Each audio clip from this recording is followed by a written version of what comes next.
अस्सलाम वालेकुम व्यूअर्स। मेरा नाम अदनान आदिल है। एवरीडे लॉ के नाम से इस वीडियो चैनल में हम कोशिश करते हैं कि सीरीज ऑफ वीडियोस के थ्रू आप तक मुख्तलिफ कवानीन, मुख्तलिफ कॉन्सेप्ट जो कि एक कॉमन सिटीजन के लिए ज़रूरी हैं, उनको आसान अल्फाज में पहुँचाया जाए। इसकी मुख्तलिफ सीरीज बन रही हैं। हमने स्टार्ट प्रॉपर्टी के सेगमेंट से किया है। डिफरेंट प्ले लिस्ट बनेगी, प्रॉपर्टी से रिलेटेड कवानीन आएंगे, civil related, banking related, will से रिलेटेड। आज हम लैंड राइट्स पाकिस्तान में, जिससे पहले हमने 3 वीडियो इसमें की थी, इसके बारे में हम तफसील से बताएंगे। आज की वीडियो थोड़ी तवील होगी, but you have to bear with me and I assure you कि ये वीडियो इंटरेस्टिंग होगी। हम ये देखेंगे कि पाकिस्तान के अंदर जो लैंड राइट्स हैं, ये इसकी हिस्ट्री क्या है और ये कहाँ से शुरू हुए। सबसे पहले हम ट्रांसफर ऑफ प्रॉपर्टी एक्ट, जो कि इमूवेबल प्रॉपर्टी के बारे में बेसिक एक्ट है, जो ये बताता है, ये समझाता है कि मुख्तलिफ तरह के कॉन्सेप्ट ट्रांसफर के, कन्वेंस के क्या हैं। हम इसके सेक्शन 54 की बात करेंगे, जो सेल को बताता है। सेल की definition transfer of property act बताता है, जैसे आपकी स्क्रीन पे आ रहा है, it's the transfer of ownership in exchange for a price paid और प्रॉमिस्ड और पार्ट पेड और पार्ट प्रॉमिस। ये एक बड़ी तफसीली लंबी डेफिनेशन है। मैं इसमें से जो आज के मौजू के लिए जरूरी अल्फाज है वो चुन के लाया हूँ। यानी ये ओनरशिप की ट्रांसफर है, और ये सेल कंप्लीट कब होती है, जब बायर को पोजेशन दे दी जाती है। सो दो एलिमेंट्स इसके अंदर जरूरी है, ओनरशिप एंड पोजेशन। पोजेशन और ओनरशिप क्या है? आज से लाखों साल पहले मुख्तलिफ हिस्ट्रीज हैं। इस वक्त मैं ये हिस्ट्री बताने के बजाय हिस्ट्री नहीं समझा रहा, बल्कि मेरी कोशिश ये है कि मैं इस वक्त आपको इन एग्जाम्पल से इस कॉन्सेप्ट को आसान करके समझाऊं। मैट्रियार्कल सिस्टम हुआ करता था शुरू में, 1 लाख साल पहले। अब इसके बारे में मुख्तलिफ लोग मुख्तलिफ बातें करते हैं कि मैट्रियार्कल सिस्टम शायद इसके बाद आया है। मैट्रियार्कल सिस्टम से क्या मुराद है? मादर सीरी निज़ाम, यानी औरत की हुक्मरानी है तो अब भी, मगर तब ओपनली हुआ करती थी। शायद कुछ हिस्टोरियंस के या सोशियोलॉजिस्ट के मुताबिक हजरत इंसान ने जानवर से सीखा था। जैसे शेरनी शिकार करके लाती है, शेर साहब उसको बैठ के खाते हैं। इसी तरह ये जो वुमेन थी वो शिकार करके लाया करती थी, कि मैन आराम से बैठ के खाया करता होता था। औरत जिस जिस वक्त खा के सो जाता था, उसको एक गार में बंद कर देती थी और एक पत्थर रख देती थी। सो एक पोजेशन का कॉन्सेप्ट आया हुआ था, मेरा गार, मेरा घर, मेरा शिकार। आखिरकार ऐसा हुआ कि फिर एक दिन मर्द जो है वो मजबूर और लाचार होकर उसने कहा, इस गुलामी की जिंदगी से मौत अच्छी है। चुनाचे वो भागता चला गया कि मैं आज दरिया में छलांग लगा दूंगा। एंड ही वेंट, और जिस वक्त वो छलांग लगाने लगा तो उसका पांव लड़खड़ाया और उसके हाथ में एक फल आ गया। उसने खा लिया आराम से, उसने मौज की, दरिया के किनारे बैठ के। फिर उसने देखा यहाँ तो जमीन में भी कुछ खाने की चीजें मौजूद हैं।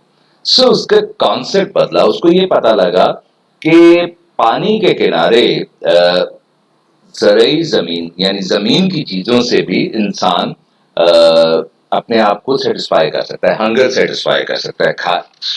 गोश्त के अलावा, शिकार के अलावा ये भी खाया जा सकता है।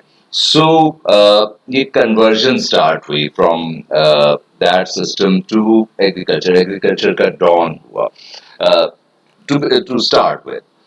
फिर ये हुआ कि चूंकि एग्रीकल्चर के अंदर हल चलाना होता है, जमीन निकालनी होती है, मर्द ने ये अपने जिम्मे काम लिया, तो रफ्ता रफ्ता ये मैट्रियार्कल से पैट्रियार्कल की तरफ चलता है। मर्द की हुक्मरानी, यानी मर्द की हुक्मरानी होगी। उसने औरत की हुक्मरानी से का बड़ा बदला लिया, और शुरू शुरू में औरतों को बाज़ जगहों के ऊपर मतलब जाहिर है उसका जुल्म का निशाना भी बनाया जाता है। बट स्टिल स्टोरी ये है कि ये इंसान ने ये सीखा कि पानी के पास रहने से एग्रीकल्चर यानी खुराक ली जा सकती है। आपने अभी भी देखा होगा कि जो ओल्ड प्रिमिटिव सोसाइटीज हैं वो सारी दरिया के किनारे आबाद हैं। जैसे पंजाब के इलाके में कंडे की आबादी कहा जाता है, लाड़काना यहाँ करीब है, ओकाड़ा, साहिवाल, रावी के किनारे की आबादी, जो पुरानी आबादी, बहुत पुरानी आबादी है, तो पानी के किनारे। सो ये पैट्रियार्कल सिस्टम यानी मर्द की पुरानी होगी। फिर इस्लाम आया। इस्लाम अरब्स के अंदर, प्री इस्लाम ने अरब्स के अंदर कोई कॉन्सेप्ट नहीं था ओनरशिप का, सब कबीलों की जमीनें होती थी। अब भी ऐसी है, गिलगित के इलाके में अभी तक ऐसी जमीनें जो कि कबीलों की है। पश्तूनों के इलाके में है कि वो कबीले की जमीनें होती है, कॉमन लैंड्स होती हैं।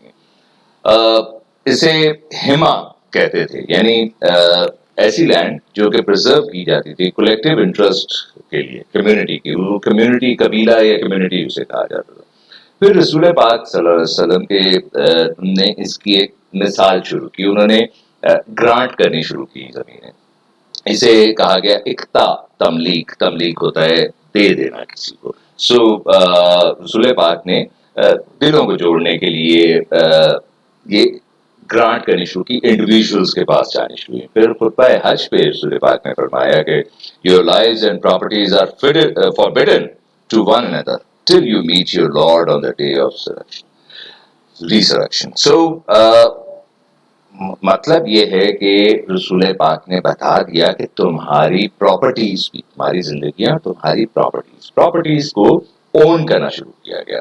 चुनाचे फिर रसूल पाक के जमाने के बाद दो तरह की जमीनें ज्यादा मशहूर। ये बड़ी डिटेल्ड बात है, मैं इसको कोशिश कर रहा हूँ कि मुख्तसर इसको लेके चलूँ। पाक के दौर से हम लाख साल पहले से चले थे और फिर एग्रीकल्चर का एडवेंट स्टार्ट हुआ था। एशिया के इस इलाके में कहा जाता है कि 10,000 से 11,000 साल पहले एग्रीकल्चर का डॉन हुआ था, स्टार्ट हुआ था। अनक्लेम्ड लैंड, इस्लामिक के दो जमीनें होती थी, अनक्लेम्ड लैंड या जिसे अनओन्ड कह लें ज्यादा बेहतर है, यानी वही कॉमन लैंड जैसे वक्फ की जमीनें होती हैं, या वो डेड लैंड जिसके जो कि कल्टीवेट नहीं हो सकती, और अगर उसको कोई कल्टीवेट कर लेता था तो खलीफा उसको, कॉम्पिटेंट अथॉरिटी खलीफा होता था, वो उसको दे सकता था कि भाई ये उसने ये जमीन को कल्टीवेट कर लिया। सो ये एक तरह की ये टाइप होती थी। दूसरी प्राइवेट प्रॉपर्टी होती थी।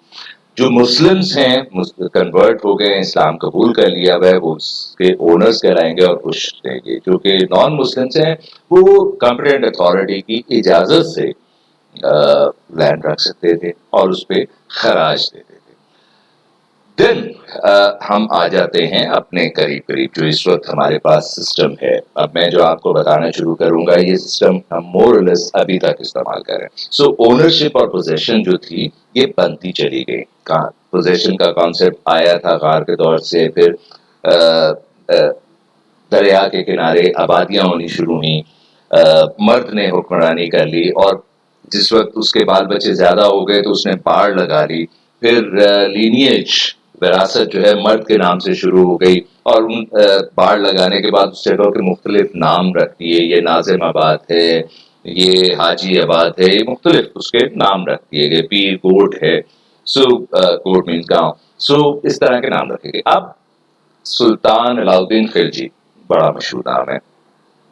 इनके ज़माने में सबसे पहले इस लैंड एडमिनिस्ट्रेशन के सिस्टम को स्ट्रीमलाइन करने का सिलसिला शुरू हुआ।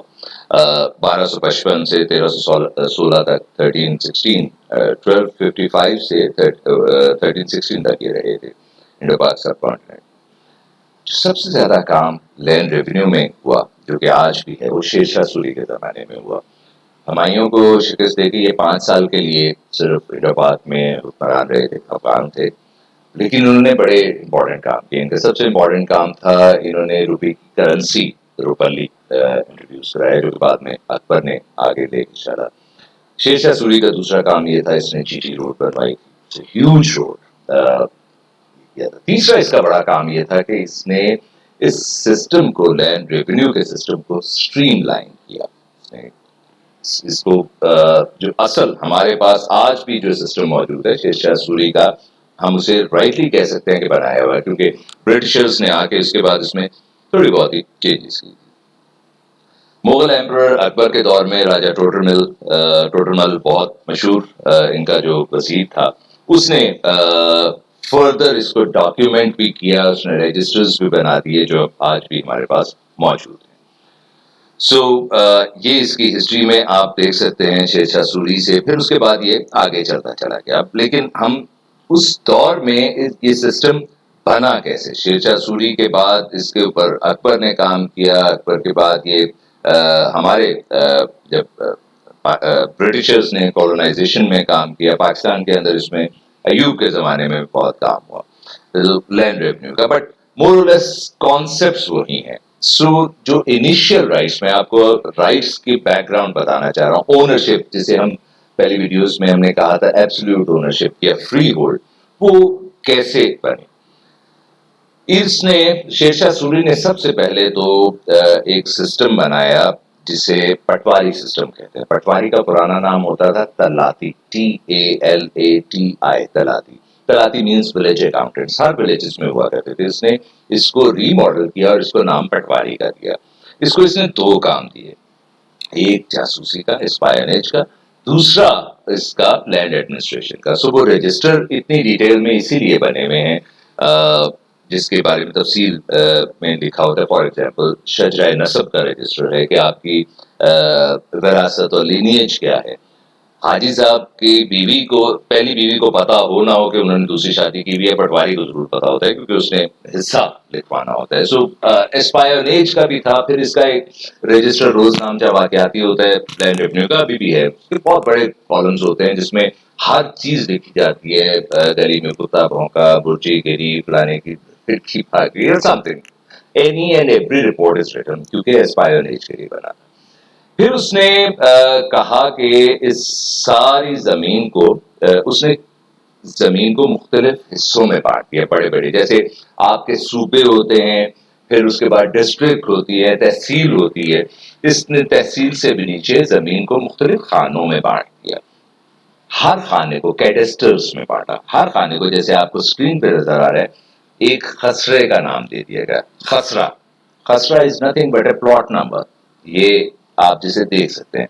और आप देख सकते हैं जैसे इसमें खसरा नंबर 2 है, ये एक बिल्कुल सिस्टम का खसरा है। खसरा नंबर 3 कटा हुआ खसरा है, खसरा नंबर 1 कटा हुआ खसरा है, खसरा नंबर 4 क्योंकि उसके साथ जंगलात चल रहे हैं, या पेरिनियल कैनाल। पेरिनियल कैनाल से मुराद है जो कि ऐसी नहर जो कि परमानेंटली बनी हुई हो, खुदा की तरफ से बनाई हुई हो, सिस्टम से बनी हुई हो। सो इसने खसराज बनाए, खसराज को, और मुख्तलिफ खसराज का इसने एक एक यूनिट बना दिया। तहसील से नीचे जो यूनिट बनाया उसे कहा गया मौजा, सिंध में उसे तालुका कहते हैं। हम एग्रीकल्चर के ऊपर एक अलहदा वीडियो भी करेंगे, इसमें बड़ी तफसील में बताएंगे। आज मैं आपको सिर्फ सेल थ्रू करना चाह रहा हूँ कॉन्सेप्ट से।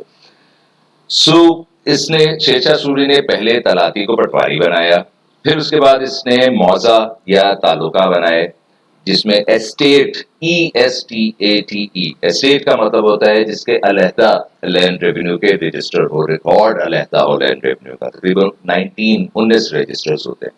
फिर उसने एस्टेट को मुख्तलिफ कैडेस्टर्स में बांटा जिसे खसरा का नाम दिया गया। अब खसरा नंबर 2 जो है, इसके अंदर कितने लोग हो सकते हैं? हो सकता है इसके अंदर 2 लोग हों, 3 लोग हों। जितने लोग खसरा नंबर 2 को होल्ड करते हैं, होल्डिंग, हिस्सेदार कहते हैं, इस हिस्सेदारी को कहा गया खेवट। इसका नाम खेवट रखा गया। इस हिस्सेदारी के अंदर इसके 2 लोग होल्ड करते हैं, एक जो है वो खुद काश्त कर रहा है, एक काश्त नहीं कर रहा है। जो काश्त वाला कल्टीवेबल एरिया, ये जैसे 2 को 2 हिस्सों में बांटा गया है, जो कल्टीवेट हो रहा है एरिया, उसको कहा गया खतौनी। अब वो कल्टीवेशन वाला एरिया हो सकता है 2 में भी हो, 3 में भी हो, 4 में भी हो, 5 में भी हो। सो एक खतौनी मुख्तलिफ कल्टीवेबल एरिया मुख्तलिफ खसरों के ऊपर भी महीद हो सकती है। इसी के अंदर खेत होते हैं, खेत फील्ड्स के अलग नंबर दिए जाते हैं, बट खतौनी is the total cultivable area one person is cultivating. Holding is the ownership in one khasra, and Khatoni is the ownership of one person in different khavers or in different khasras. सो खतौनी से मुराद cast वाला इलाका है जो कि किसी जगह पे भी 1 2 3 4 5 में किसी भी जगह पे भी किया जा सकता है, किसी भी शेप का हो सकता है। होल्डिंग एक खसरे के अंदर है। अगर ये सारी होल्डिंग एक ही है, किसी एक ही बंदे के पास 2 3 4 5 ऐसे कहा जाएगा ये सालिम खाता है। इसको हम डिटेल में देखेंगे। ये इसकी डेफिनेशन। खतोनी number refers to a set of cultivators in the same sense. उसको पर्चा खतोनी की एक स्लिप मिलती है। दिस खेवट एंड खतोनी के इसके मायनी ये कॉन्सेप्ट सिंध में भी है, बट इसके नाम डिफरेंट है। हम जिसको डिटेल में सिंध के राइट्स के ऊपर वीडियो पे आएंगे तो हम इसके बारे में तफसील से बताएंगे। मेजरमेंट्स। शेरशाह सूरी ने पटवारियों को हुक्म दिया कि पूरे इंडो पाक को चल के नापें। कदम कदम या करम का कॉन्सेप्ट आया। कदम या करम क्या है कि आपका ये डिस्टेंस है जब चलते हुए स्टेप पे राइट हील का चलते हुए दूसरा स्टेप जब आता है तो फर्स्ट और सेकंड का difference, that is called one Kadam, which is generally 66 inches. India के कुछ इलाकों में इसे 69 इंचेस भी कहा जाता था इंडो पंजाब के अंदर। इसी वजह से आपको मेजरमेंट्स कुछ मुख्तलिफ मिलती है। 9 स्क्वायर कदम या करम का एक मरला होता है। ये अदर देन सिंध ये टर्मिनोलॉजी है मरला की, which is about 30 square feet yards का है। मरला अगर 66 इंचेस का एक कदम होगा तो 242 स्क्वायर फुट का एक मरला होगा, वरना 272 का भी चलता है। दोनों ये डिफरेंट कॉन्सेप्ट चलते हैं। कदम से चल के नापा गया। फिर कॉलोनियलिज्म आ गया। कॉलोनियलिज्म के अंदर मेजरमेंट्स चेंज हुई, डिमार्केशंस आई। कर्नल ब्लाइथ ने 1872 के अंदर बहुत सारी चेंजेस की। हम ये एग्रीकल्चर के ऊपर वीडियो करेंगे तो डिटेल में बताएंगे। Then transfer of property act आया 1882 में। ट्रांसफर ऑफ प्रॉपर्टी एक्ट के अंदर मुख्तलिफ कॉन्सेप्ट बताए गए कि जमीन कन्वे कैसे की जाती है, बेची कैसे जाती है, जमीन को लीज कैसे किया जाता है, मॉर्गेज कैसे की जाती है, मुख्तलिफ चीजें आई। लैंड रेवेन्यू एक्ट आया था। लैंड रेवेन्यू एक्ट में यही शेरशाह सूरी की चीजों को दोबारा डॉक्यूमेंट कर दिया गया। Britishers were very meticulous in writing and creating rules जिसके मुताबिक चलते हैं। फिर नए कॉन्सेप्ट्स आए, modern concepts. Enjoyment of possession. जब दिल्ली पे कब्जा हो गया और दिल्ली उजड़ गई तो सड़कें भी टूट गई। शहर के कुछ लोगों ने, दिल्ली के कुछ लोगों ने सोचा शहर से बाहर जाके जिंदगी बसाई जाए। उन्होंने क्या किया, 100 लोगों ने मिलकर 80 कनाल 100 कनाल जगह ले ली। 100 कनाल जगह में, ये मॉडर्न डेमोक्रेटिक पैराडाइम है, 100 कनाल जगह में से मस्जिद सड़क वगैरह की जगह निकाल दी, उससे 80 कनाल जगह बच गई। 80 कनाल को 100 लोगों में प्रोपोर्शनेट जिसने पैसे दिए थे उसमें डिस्ट्रीब्यूट कर दिया। 5-6 लोग जो कि ज्यादा बेहतर वो समझते थे उनको इलेक्ट किया और उनको मैनेजमेंट दे दी गई। ओनरशिप, ये जो जगह खरीदी गई, ओनरशिप इसकी कोऑपरेटिव हाउसिंग सोसाइटी के पास रखी गई, लोगों को नहीं दी गई। लोगों को राइट ऑफ एंजॉयमेंट दिया गया। क्यों? क्योंकि पहले वो तंग थे कि 7 हाजी साहब रहते थे। अब उनके इंतकाल के बाद उनका बेटा बदकमाश है, अच्छा नहीं है, not good for community living. उसको अब निकाल भी नहीं सकते, उसकी ओनरशिप है। ये कम्युनिटी लिविंग का कॉन्सेप्ट आया। कोऑपरेटिव हाउसिंग सोसाइटी में उसके पास ओनरशिप होती है। इनके somebody does not relate to community living और या वो वायलेशन करता है उसकी कोऑपरेटिव हाउसिंग सोसाइटी की, तो उससे ये पैसे दे के एक्विजिशन एक्ट के मुताबिक अब ये सोसाइटी एक्वायर भी कर सकती है। इसके शुरू में दिया हुआ था। ये अलॉटमेंट का कॉन्सेप्ट आया कि आपको परपेचुअल बेसिस पे, परपेचुअल का मतलब नस्ल दर नस्ल ट्रांसफर हो, उस पे आपको दोबारा अप्लाई ना करना पड़े। परपेचुअल बेसिस पे राइट ऑफ एक्सक्लूसिव एंजॉयमेंट हो।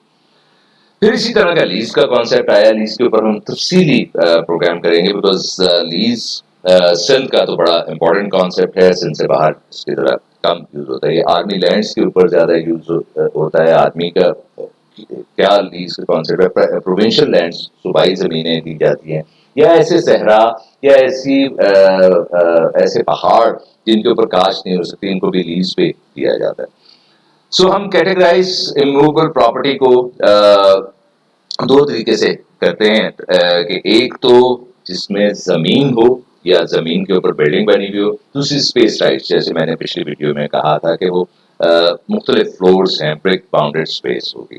और इसके तीन तरह के राइट्स होल्ड करता है। One is absolute ownership, the other is allotment rights, third is leasehold rights, हमने पिछली वीडियो में बताया था। एब्सोल्यूट ओनरशिप के कौन सी तरह के कागज होते हैं हम इसके ऊपर डिटेल में भी करेंगे, लेकिन ऐसी प्रॉपर्टी जिनके रजिस्टर्ड डीड्स होती है नोटिफाइड एरिया में, ट्रांसफर ऑफ प्रॉपर्टी एक्ट के मुताबिक नोटिफाइड एरिया होना जरूरी होता है। Properties having registered deeds with खसरा नंबर, यानी सेल डीड्स है और उसके साथ खसरा नंबर आ रहा है या सर्वे नंबर आ रहा है सिंध के अंदर, तो इससे ये समझा जाएगा, सर्वे नंबर आर्मी वाला नहीं, गोट वाला, तो इससे ये समझा जाएगा कि ये फ्री होल्ड या एब्सोल्यूट ओनरशिप है। या प्राइवेट प्रॉपर्टीज जिसके अंदर रजिस्टर्ड डीड है लेकिन उसका रेवेन्यू जिसमें सॉरी रजिस्टर्ड डीड नहीं है लेकिन रेवेन्यू रिकॉर्ड है, जैसे इनहेरिटेंस की होती है, तो एब्सोल्यूट ओनरशिप की जनरली ये चीजें हैं, यही अब कन्वर्ट हो जाती हैं अर्बन की तरफ। अलॉटमेंट मुख्तलिफ लोग, अच्छा अलॉटमेंट प्राइवेटली कोई नहीं कर सकता, जिनको डेवलपमेंट अथॉरिटीज या कोऑपरेटिव सोसाइटीज या इंडस्ट्रियल स्टेट जिनके पास ये राइट है गवर्नमेंट की तरफ से दिया हुआ, ये कि आप अलॉट कर सकते हैं इसको परपेचुअल बेसिस पे। प्राइवेट पर्सन कैन नॉट अलॉट, वो रेंट कहलाता है। सो ये या सिटी डेवलपमेंट अथॉरिटी करेगी, डीएचएस हैं, सेल्फ एक्वायर्ड लैंड्स हैं, कोऑपरेटिव हाउसिंग सोसाइटीज हैं, कंस्ट्रक्टेड हाउसिंग स्कीम्स हैं, लीज होल्ड प्रॉपर्टीज डीएचए की कराची में, अदर देन कराची डीएचए सारा जो है वो अलॉटमेंट पे यहाँ पे लीज है। वो राइट्स जो उसके पास हैं उसके बाद आगे कैसे देना है इसके बारे में कोई कानून नहीं, उनकी मर्जी है, वो उसकी ओनरशिप भी दे सकते हैं, वो उसमें एक्सक्लूसिव राइट ऑफ पोजेशन भी दे सकते हैं, और वो दो तरह से दे सकते हैं, अलॉटमेंट के जरिए, लीज के जरिए, उनकी अपनी मर्जी। बट सिंध में चूंकि उनको खुद जगह लीज पे मिलती है, यहाँ बोर्ड ऑफ रेवेन्यू ने खुद जगह सारी लीज पे दी हुई है, सो वो आगे ही उसको लीज ही ट्रांसफर करते हैं। Again the rule is one cannot transfer better title until he himself possesses, जो उसके पास है वो ही देगा ना। सो कंट्रोलमेंट एरियाज की है, आर्मी कंस्ट्रक्टेड स्कीम्स हैं, फेडरल गवर्नमेंट की है, लीज आउट की। सो ये जो चार टाइप्स आपको स्क्रीन पे नजर आ रही हैं व्यूअर्स, ये इसके यूजेस हैं, ये रिकॉर्ड्स नहीं है, ये इसकी यूजेस हैं, जिसे अर्बन प्रॉपर्टीज कहते हैं, एग्रीकल्चर प्रॉपर्टीज कहते हैं, कमर्शियल प्रॉपर्टीज कहते हैं, इंडस्ट्रियल प्रॉपर्टीज, ये यूजेस की हैं। हो सकता है एक अर्बन प्रॉपर्टी हो लेकिन उसकी बेस के ऊपर वो फॉर्म 2 हो, फॉर्म 2 लैंड रेवेन्यू एक्ट का कागज है सिंध के अंदर, तो उसके पीछे पंजाब के अंदर फर्द हो से, लेकिन वो शहर का इलाका हो। सो ये इसके यूजेस हैं। So that's it for today. आज की वीडियो थोड़ी तवील हो गई इसलिए माजरत, बट ये टॉपिक ऐसे हैं जिनके ऊपर तफसीली गुफ्तगू करनी जरूरी है। आज हमने इसका ग्लिम्स दिया है, हम कोशिश करेंगे कि फ्यूचर में हम एग्रीकल्चर प्रॉपर्टीज के ऊपर इंडिपेंडेंट वीडियो बनाएं, एक या दो, और हम प्रोविंस वाइज भी वीडियोस बनाएंगे। फर्स्ट पहले हम फ्री होल्ड को डिफाइन कर लें अच्छी तरह वीडियोस पे, फिर हम लीज के ऊपर करें, फिर हम अलॉटमेंट पे करें, फिर हम प्रोविंसेस वाइज करें और डिस्ट्रिक्ट वाइज, जिसमें मुख्तलिफ टर्मिनोलॉजीज आपके लिए समझनी आसान हो। सो आज के लिए इतना ही, अपना बहुत ख्याल रखिए, और आखिर में फिर यही दरख्वास्त कि वीडियो लाइक कीजिए और सब्सक्राइब कीजिए इस चैनल को, ताकि ये कहते हैं गुलशन का कारोबार चले और मजीद इस तरह की वीडियोस आप तक पहुंचती रहे। अंटिल देन, अल्लाह हाफिज, टेक केयर।